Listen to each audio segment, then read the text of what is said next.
So, good morning, good afternoon, good evening. This is Stephen from Waterproof Solutions with my buddy here, John, and we're at one of the houses that he's bought. And you did realize that you bought a cast-in-place foundation that had some work done to it, but you knew it wasn't terrible. You just saw that the work was a little different than what you'd seen in the past. Correct. So when you called me, wasn't that what you said? Was you mentioned the name of the company, which doesn't matter. So the first thing that we'll address is the fact that the concrete itself, I think they had a tough day that day. And the reason I say that is we've got a cold pour in the back. When we're looking at the back of that, see where the truck had poured out and there's a line there? Well, that managed to make the mix. What happens is we don't vibrate inside the concrete when these residential homes are built. So sometimes we get what's called a cold joint.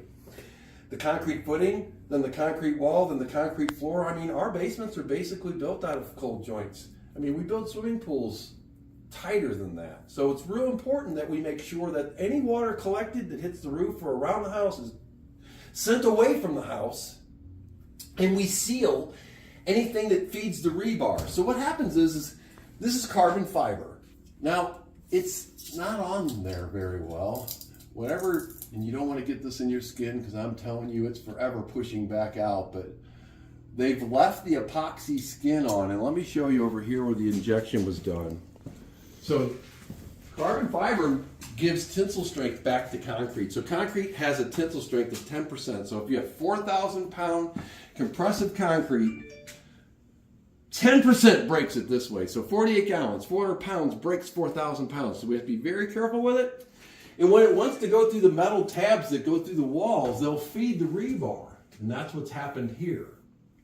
So they've injected it, and we can see that there's a yellow inside there. It's a foam. That's closed cell urethane. I'm assuming it's what it looks like, and that's good. See how well they prepped the wall? That's good. To put carbon on, all of this needs to then be removed after that's been put in there, because this was nothing but a vehicle. This allowed the closed cell to get into that 8-inch thick wall, and that's why we use that instead of epoxy, because epoxy's too thick. You just can't get in.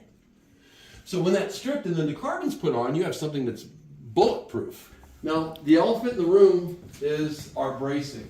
So remember we talked about lateral movement? That's tension put on a wall. As that tension is put on the wall, if you just inject the cracks and you don't take care of spreading that strength out widely with the carbon, you wind up with a new break, as this is doing.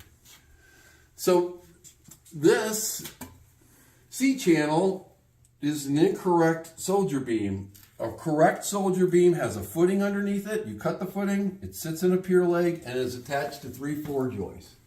You play the hand you're dealt. I mean, so it has some things that aren't done just right. If you take care of why it's happening, so get some 6-inch gutters on this house, we get some landscaping to where we push the water away, we've got a whole lot going for us. If we see any further movement, might be in our best interest to go ahead and jump in. A simple thing to do is actually to just draw a line straight through. And that line will either close and open as it goes wet and dry, or it will continue to open and you'll be able to monitor it. So thanks for letting us do this, John. This is Stephen from Waterproof Solutions.